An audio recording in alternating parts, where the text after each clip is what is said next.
Olá pessoal, tudo bem? Novamente aqui pelo igrejasempolitica.org. Um abraço a todos aqueles que fazem parte desse momento, que são associados, como também estão à frente de desenvolver esse trabalho em defesa da fé, em defesa da Igreja do nosso Senhor e Salvador Jesus Cristo. Queria dar aqui os meus agradecimentos em nome de todo esse movimento, como também da sua organização, em prol dessas iniciativas de poder representar a pauta, como também expor, né, os conteúdos e todo o trabalho que a gente vem realizando aqui, que obviamente precisa e necessita de coragem, eu sei, e são poucos que hoje têm essa iniciativa, esse comprometimento com a obra do Senhor Jesus, tá bom?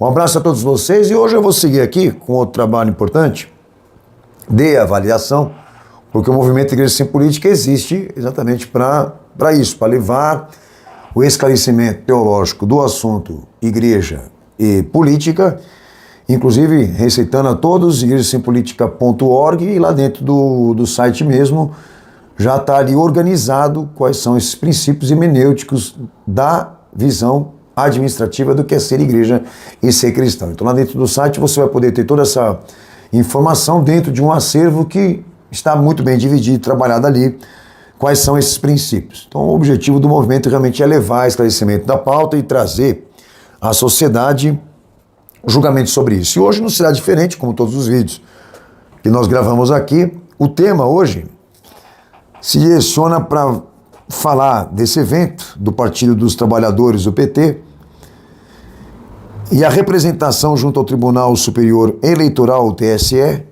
contra a CGABD, Assembleia de Deus, do José Wellington Costa Júnior, por acusação de antecipação de programa eleitoral.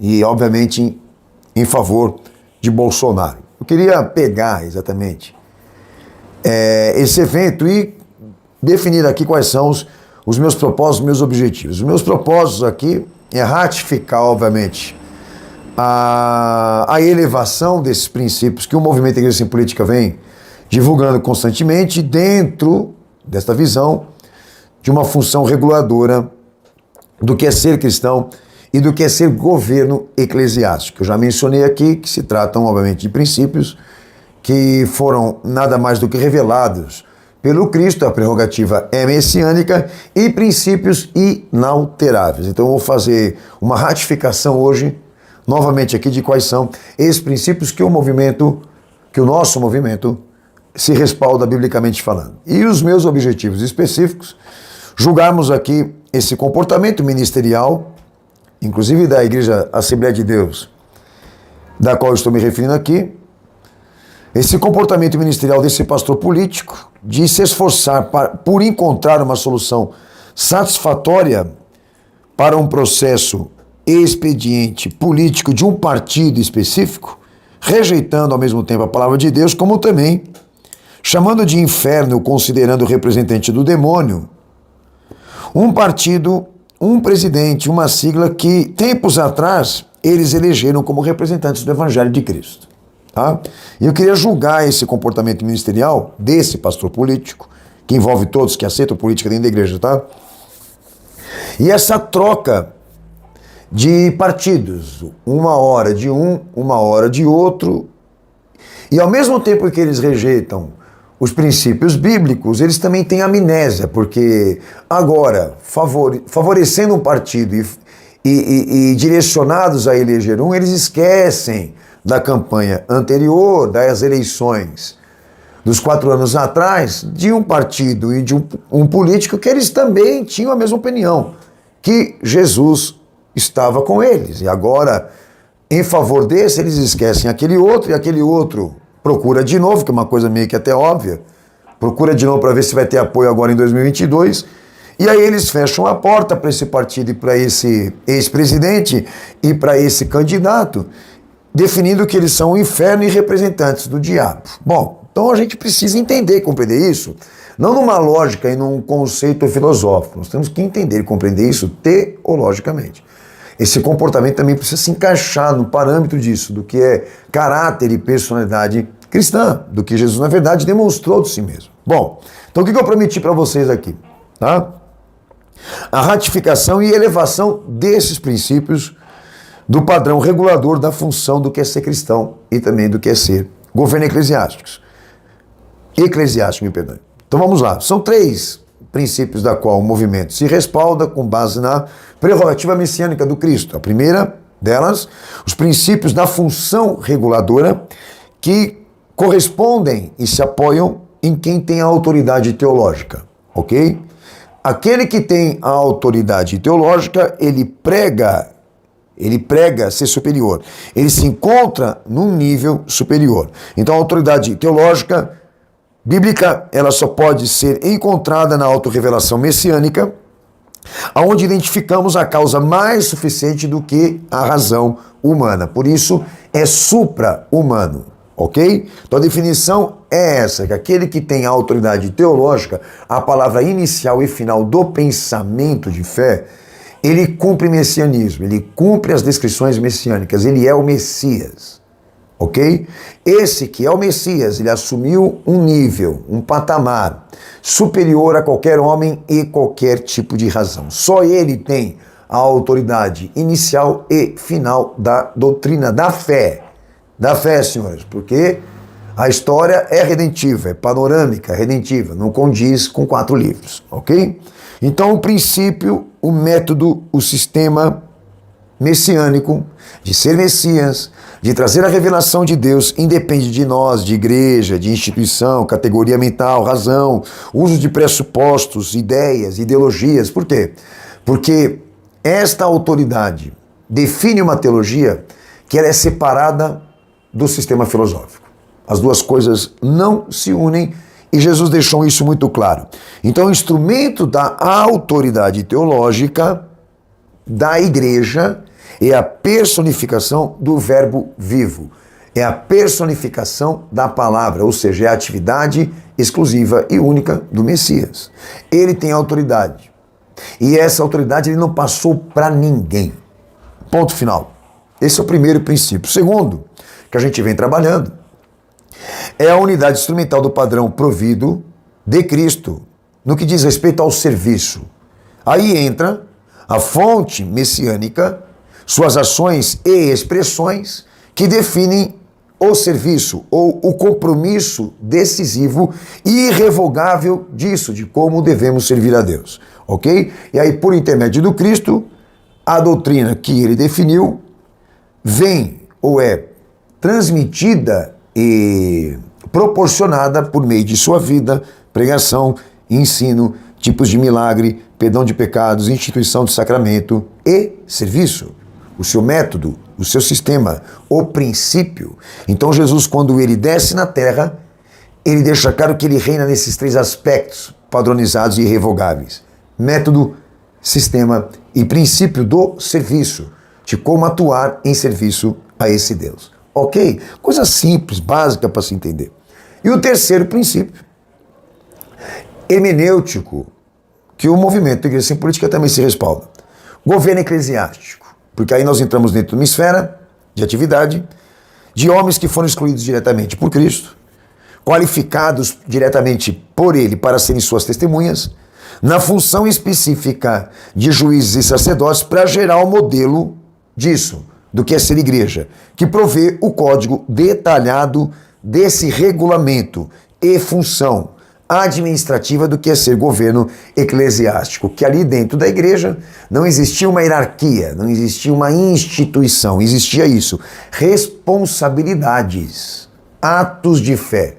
A igreja lá atrás era a continuidade das atividades messiânicas de Jesus aqui na terra. Não havia cargos, não havia partidos, não havia a visão institucional. Não havia hierarquias, me perdoem, corrigindo aqui, ok? Então é muito importante a igreja, ela sendo vista dentro de atos legítimos, dentro de atos que pregam a continuidade de Cristo. Então não há uma moldura, tá? O que eu quero dizer, essa igreja aqui não é templo, essa igreja aqui não é cargo, essa igreja aqui são atos de fé e atos que representam a continuidade legítima de Cristo, ok? Então, com base nesses 3 princípios e exposições, por isso eu disse ratificação, a gente gera a perspectiva disso. do modelo que servirá de contraste ou uso de comparação para os demais cristãos. Então, até no caso do governo eclesiástico, é uma unidade aqui instrumental ininterrupta, como também histórica. Por quê? Porque a igreja não é aberta muitas vezes. O que eu queria dizer é o seguinte, que não vai abrir a igreja já foi aberta e todas devem ser a continuidade dessa.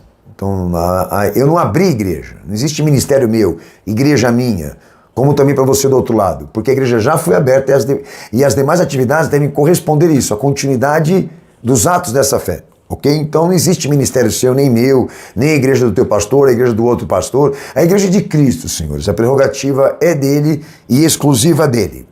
Tá? Então é muito simples de se entender e compreender. Bom, obviamente o cristianismo, quando foi inventado pela maçonaria, tá? Sendo ela a principal idealizadora do que foi o catolicismo, o protestantismo mais islamismo, que aí eu tratei isso, na verdade, em 10 minutos, tá bom?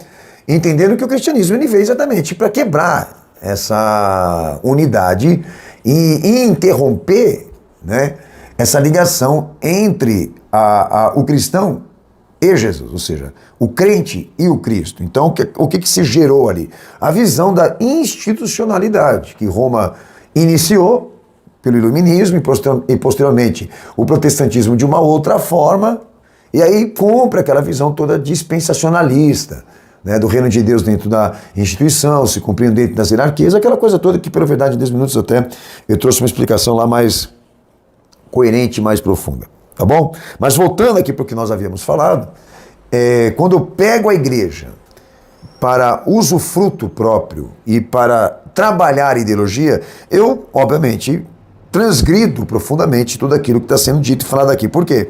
Porque usando a prerrogativa eu tenho que corresponder às expectativas e aos sinais daquilo que, na verdade, ele viveu, ele testemunhou, ele defendeu. Então não adianta eu chegar aqui e falar, olha, vai ser do jeito, me perdoe, vai ser do jeito que eu quero, vai ser do jeito que eu entendo, da forma como eu escolho. Isso não existe para a igreja, não.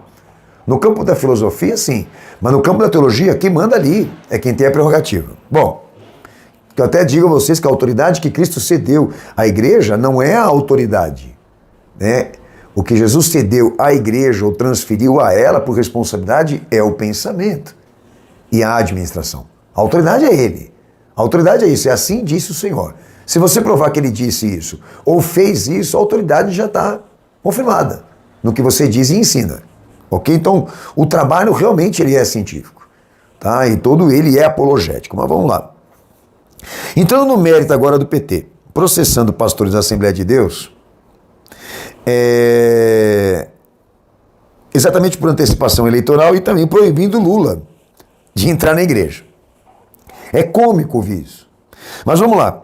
Então existem 3 aspectos contraditórios aqui que eu quero apresentar. Primeiro, a questão do sistema evangélico, quando define a igreja como um mecanismo e instrumento estatal, como também eleitoreiro partidário. A igreja, assumindo ser esse sistema, ela se contradiz em todos os aspectos daquilo que eu falei aqui, porque ela não vai confirmar nunca isso em Cristo. Nas atividades messiânicas de Jesus, ela não vai provar isso, que Jesus usou esse sistema. Ela pode, obviamente, ir encontrar essas brechas na teocracia, que ali, obviamente, foi exercido por Israel, essa forma rebelde de exercer as atividades de uma igreja, né? Que Israel é igreja no Antigo Testamento, mas ela preferiu ser reino. Então ali se encontra até brechas, nesses antítipos, nessas sombras. Por isso dizendo antiga aliança é antiga mesmo, e nova é Cristo. Mas em compensação, em Jesus, na sua atividade específica, ali eles não vão conseguir nunca fundamentar isso, de que Cristo tenha instituído uma igreja que tenha se tornado mecanismo, instrumento estatal, como também instrumento eleitoral e partidário. Uma outra contradição que eu sou obrigado aqui a mencionar é a questão de tornar o chamado cristão um chamado político. Definir isso como método cristão, ser político, ou exercer o ofício de um gestor público porque Deus vai me usar lá. Essa coisa toda. Então, gerar uma frente parlamentar, inclusive, que represente a igreja dentro do Estado e no parlamento, isso também tem que ser justificado, tem que ser trabalhado ali, no fundamento essencial e cognitivo, inclusive, do que Jesus representou e testemunhou, que eles não vão conseguir, jamais vão conseguir fundamentar e justificar isso. Por isso são mercenários, por isso são ladrões, né? Infelizmente, são bandidos que estão usando a igreja do nosso Senhor. Um outro detalhe também, um outro aspecto contraditório que eu tenho que apresentar aqui, é as pautas, as reivindicações desse pastor político, que é uma coisa impressionante. Tá? As pautas também precisam ser trabalhadas, elas precisam também ser entendidas. E todas as pautas da qual eles se respaldam para incentivar a igreja a orar, a se candidatar, ou então eleger um político da qual eles acreditam que Deus tenha ungido, todas essas pautas são materialistas. Todas elas, teologicamente, são comprometidas, não são as mesmas que Cristo colocou a igreja como prioridade. Então, se nós formos colocar aí em observação essas pautas que estão sendo tratadas por Silas Malafaia, por toda a patota da Assembleia de Deus e todo o restante também, que inclusive agora está apoiando o Bolsonaro. Se você pegar as pautas da qual eles estão se respaldando como preocupações cristãs, como temas de prioridade e urgenciais, todas elas são materialistas, são pautas econômicas, são pautas sociais, que entram mais para o calvinismo do que para o evangelho puro e verdadeiro do Cristo. Então isso tem que ser analisado, obviamente, como deveria ser justificado, né? Porque até mesmo aproveito para lembrar a frase do Silas Malafaia, que diz o seguinte, que o reino de Deus ele é economia, ele é política, ele é esportes, ele é relação interpessoal e social, essa coisa toda. Então ele mesmo, como grande parte de todos os outros, representam a visão dispensacionalista de Calvino dentro de estruturas institucionais, como mesmo eles dizem, respeite o seu pastor, respeite o seu líder, se sujeita ao seu líder, e eles inteiramente deixam claro que a igreja deles representa o poder de Deus, tá? E nada disso do que eles falam, nem a nível de pauta, nem a nível de sistema, nem a nível de método, nem a nível administrativo, básico, né? O princípio, eles não conseguem se respaldar ou fundamentar melhor. A não ser 1 ou 2 ou 3 versículos, da qual eles sempre são taxativos ali. Mas dentro de uma visão contextualizada, como a gente trabalha aqui no movimento, eles não conseguem, em hipótese nenhuma. Tanto que é verdade que eles não chamam a gente para debater. Entendeu? Mas vamos lá. Agora, o que eu preparei para vocês aqui rapidamente?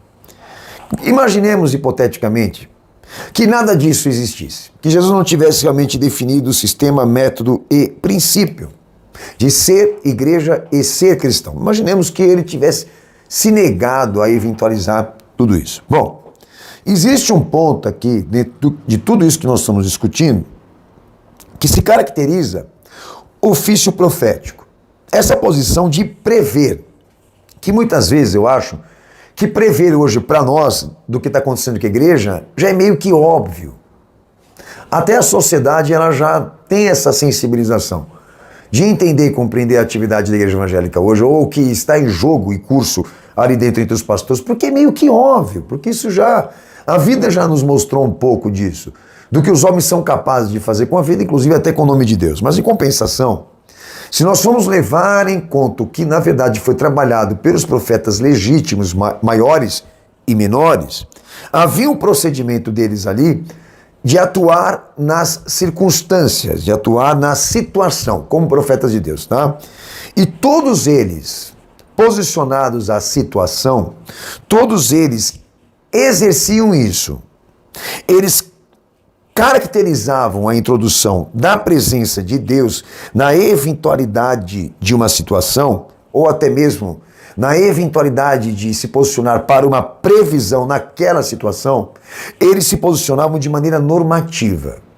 Então há um detalhe importante aqui, que para uma previsão ou uma atuação profética, todos eles eram normativos e todos exigiam uma busca de sentido para os acontecimentos antes ou depois da sua realização.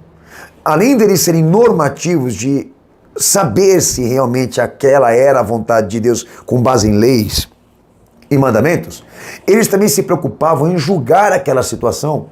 Se ali naquela situação da qual eles fossem interceder, da qual eles fossem orar, da qual eles fossem pedir a Deus, ela estava adequada. Que se nós realmente fôssemos levar em consideração que a política nesse país, lembra, ignorando todos os princípios hermenêuticos que eu falei até aqui, que já são suficientes para deixar claro para a igreja, não se mete ministerialmente com isso.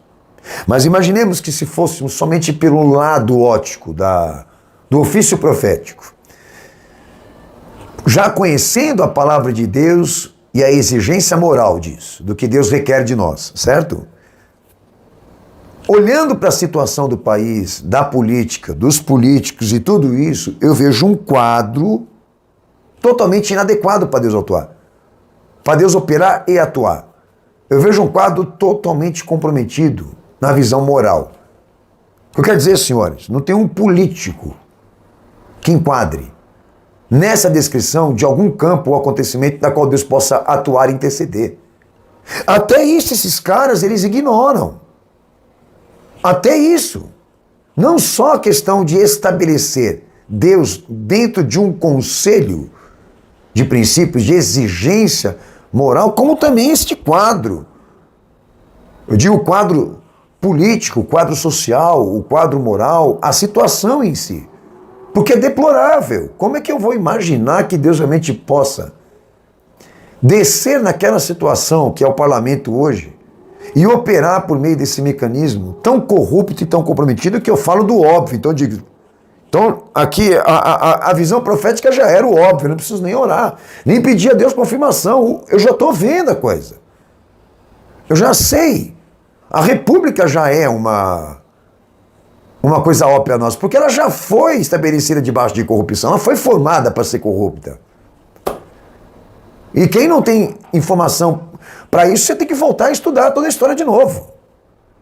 Então, pelo óbvio, eu já cheguei a essa conclusão, que não há possibilidade de meios adequados para Deus atuar com os princípios e a santidade dele dentro de toda essa corrupção. Então nós vamos aí para a questão normativa e da busca do sentido. Bom, normativa por quê? Porque se nós temos um Deus imutável, ele não sofre alterações. Se Deus é imutável, ele não sofre alterações. Então, em toda a história redentiva, na panorâmica dessa história, o que ele foi no princípio, ele é no fim. E de lá a cá, não existe alterações. Então, se houve alterações da parte dele, já perda configurada de sabedoria e capacidade redentiva. Então, não existe alteração para ele. E Jesus representa a ratificação disso. Essa é a questão normativa. De que os seus princípios, as suas normas, a sua vontade, isso foi estabelecido e é inalterável. Então quer dizer que aquilo que ele pensa lá atrás, ele pensa hoje. E Jesus é a ratificação disso. Então a igreja tem por obrigação representar isso. Segundo ponto, além da normativa, a busca do sentido. Que quando nós olhamos para a situação, para os acontecimentos, a falta desses meios adequados para Deus executar o seu propósito e o seu plano,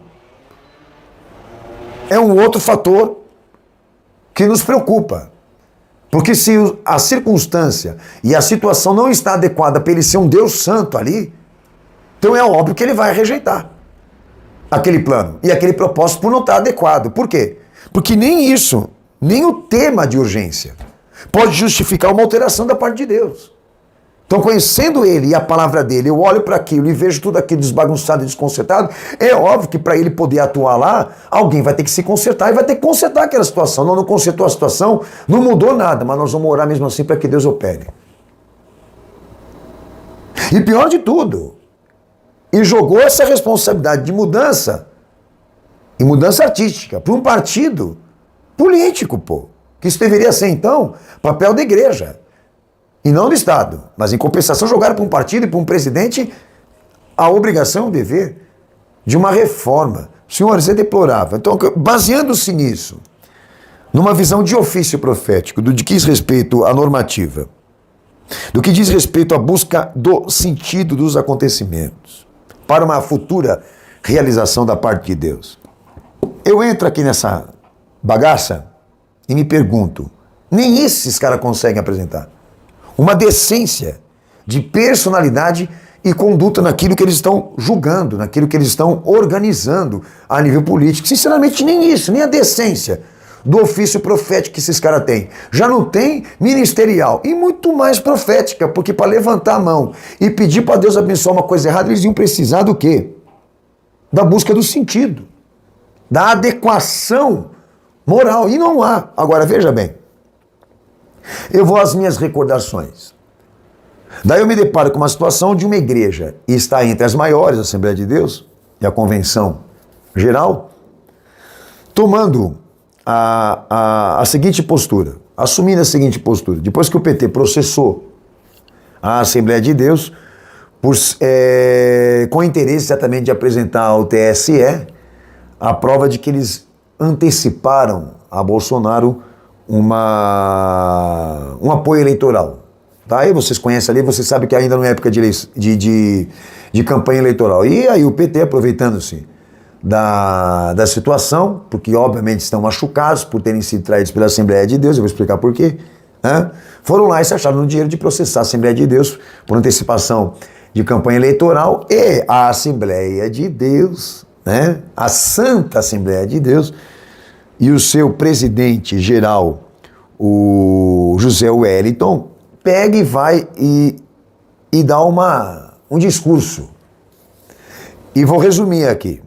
Define como laço do diabo receber o PT dentro da igreja deles, e define também o PT como inferno nas portas da Assembleia de Deus, ou o PT partido, o próprio inferno, quando foi julgado por eles não deixar mais Lula entrar dentro da igreja por causa desse processo. Bom, aí a gente pega e retoma a memória, e lá atrás a gente vê esse quadro. Os mesmos de agora na campanha de 2022, pró-Bolsonaro, todos eles dedicados a convencer a igreja de que ele é o presidente ideal e eleito por Deus, que tem até o texto aqui, da qual eles me escreveram, da qual eles relatam, discursam esse favoritismo em cima de Bolsonaro. Mas em compensação, nesse quadro de 2022, existe um outro quadro político lá atrás, no passado, que esses mesmos agentes, essas mesmas pessoas, se posicionavam a dizer o mesmo sobre Lula, sobre o PT. Então eu queria entender esse fenômeno de troca de partido, de sigla e candidato. Por quê? Porque se eles acreditam que isso é legítimo mesmo, teologicamente falando, mudarem de opinião acerca de um partido, acerca de um candidato, acerca de uma sigla, que eles acham que isso pode ser compreendido teologicamente, a mudança de camisa de partido, a removibilidade do presidente favorito, eu queria entender isso em Cristo. Então tá bom. Então, a igreja deles entendem, o gado que eles tocam, podem entender. Mas teologicamente é onde nós vamos conseguir fundamentar isso daqui. Porque existe uma alteração e uma variação, quero saber da parte de quem. Então quer dizer que Deus lá atrás, há umas 3 décadas atrás, ele se equivocou quando orientou vocês a ir lá apoiar o PT e julgando ser o PT e Lula a melhor e mais próxima proposta política perto do Evangelho de Cristo. A proposta política que se assemelhava mais ao Evangelho de Cristo. E de lá para cá, essa opinião mudar tão radicalmente de esquerda para direita, ao ponto de dizer agora que é laço do diabo receber o PT dentro da igreja de vocês e inferno, o partido que vocês elegeram algumas décadas atrás. Eu queria entender essa oscilação. Você entende? A canalice. Porque se eles definem que Deus seja imutável, para Deus não existe alteração. Deus não pode errar na escolha, caramba. Ele não pode errar em eleger candidatos, você entende? Ele não pode hoje falar Lula, meu amor, meu querido, e daqui a pouco dizer que ele é o diabo, o representante do inferno, que é mesmo, e não só ele, como todos. Tá? Para mim, certo? Que sempre tive essa opinião. Então nós temos uma crise de personalidade de conduta aí. Séria, pô. Porque uma hora de um partido, outra hora de outro, vocês precisam justificar isso. Não é com textinho realizado em José, em Moisés, entendeu? Nos patriarcas, não. Porque a sociedade já percebe que toda essa troca se resume em jogo de interesse. Agora, vamos lá. Dom Silas Malafaia, Marcos Feliciano, e já o restante dessa cambada de mercenário aí. Como é que eles vão chegar para a igreja e vão dizer? Eu nunca ouvi vídeo deles explicando isso daí. Como é que eles justificam agora ser de outro partido? Nós lá atrás apoiamos um, agora nós vamos apoiar outro. Mas como isso? Vocês podem explicar porque o homem erra. Mas Deus não. Então vocês estavam orientados por quem? Vocês estavam apoiados em quem? Quem que revelou que o Lula era de Deus lá atrás? E quem está revelando agora que o Bolsonaro é o escolhido? Qual é o espírito que está em vocês? Que oscila tanto, que erra tanto? Agora, detalhe importante desse evento aqui.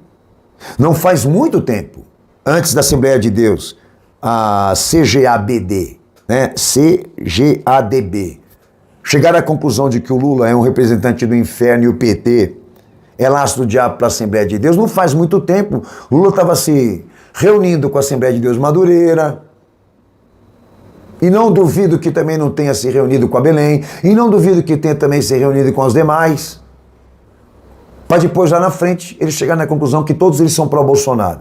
O que eu quero dizer, senhores, que eu não duvido, da Madureira eu tenho matérias, eu não duvido que para eles chegarem a essa posição de lamber a bota do Bolsonaro agora, essa cambada de safada aí, terem antes discutido com Lula quais seriam as compensações. Então não se trata de revelação, não se trata Deus tocou no meu coração, Deus me trouxe uma revelação. Não se trata disso, se trata de venda de votos, se trata disso, de favorecimento. Então eu nem precisaria chegar ali, né, na visão orgânica e humana do Cristo, para chegar a uma conclusão que dele não se extrai pastor político e igreja estatal. Só no fator do ofício profético, só no fator disso, da personalidade e da conduta desse julgamento, se posicionar a orar por uma coisa que se desalinha no sentido de que ela varia demais, ela muda demais de lado. E detalhe, julgando a moral da situação e da circunstância, do que é ser político. Por esses dois fatores aqui, eu já chegaria a essa conclusão. Sai fora. Agora, eu tenho que fazer essa crítica aqui. Eu não vou fazer, eu vou me pautar aqui para falar de quem está à frente dessa liderança. Eu vou falar um pouco do povo. Esse pessoal todo que entra para dentro dessa igreja para receber voz de comando desses caras. Será que vocês não têm um pouco de sensibilidade, pô? Até duvido de nível intelectual, porque não é possível que vocês não tenham essa percepção. Que vocês não tenham essa capacidade de poder entender e compreender o que está em jogo ali, o que está em curso ali. Porque é a mesma coisa o marido chegar e falar que ama duas mulheres ao mesmo tempo. Tem o mesmo sentido banal, imoral. É o que, nesse momento agora, esses caras fazem com a igreja, pô. Então tá bom, nós estamos indo para lá, para a direita agora, mas lá na esquerda, todo mundo erra, todo mundo falha. Mas vocês não estão na condição, pelo que eu sei, vocês não estão assumindo essa condição de serem empresários. Vocês são pastores de uma igreja, então vocês não podem agora dizer que vocês erraram por uma falha humana, porque toda vez que vocês se colocam dentro desse cenário político, vocês se dizem profetas e se dizem ali autoridades eclesiásticas. Então que história que é essa? E por um outro lado, o povo, o público, aqueles que estão na cadeira, se renunciando à consciência, como também a toda essa avaliação, somente pelo desespero dos temas urgenciais que eles apresentam, o comunismo, o socialismo, a cambada de idiota que não sabe que o socialismo e o comunismo foi criado pela própria elite global, que tudo foi criado por eles, que tudo não passa disso, de um esquema, que nesse momento agora a igreja está sendo, obviamente, novamente, né, alvo dessa engenharia. Então, senhores, O movimento Igreja Sem Política, ele se posiciona a levar esses questionamentos, ao mesmo tempo também se posiciona aberto para receber essas refutações, tá? A gente está aberto para receber a fundamentação, algum artigo científico, alguma coisa que realmente traga isso, convencimento. Porque pelas vias hermenêuticas e bíblicas, como já tratei aqui, e também pelas vias do óbvio moral, inclusive, já se chegaria nessa conclusão que a igreja peca em todos os sentidos. Tá? Então eu não vejo nenhuma possibilidade também de que Jesus realmente uma hora seja do PT e depois seja da direita, com esse pensamento, eu errei, agora eu prefiro ser do Bolsonaro. Tá? Então essa leviandade, essa imoralidade, essa discrepância, essa sacanagem, isso é coisa de vocês, é coisa da Assembleia de Deus mesmo, é coisa vossa, é assembleana, não é do Evangelho não, a não ser que vocês me convençam biblicamente ao contrário, ok? Então tá lá, Lula é proibido para entrar agora na Igreja Assembleia de Deus e o PT processou o Jesus da Assembleia de Deus. Por antecipação de campanha eleitoral. PT processou o Jesus da direita. Vamos ver agora se o Jesus da direita vai processar o Jesus da esquerda. E vamos ver lá na frente qual vai ser o confronto do Jesus da direita e o Jesus da esquerda. Que em tudo se resume nisso. É circo, é pão e circo.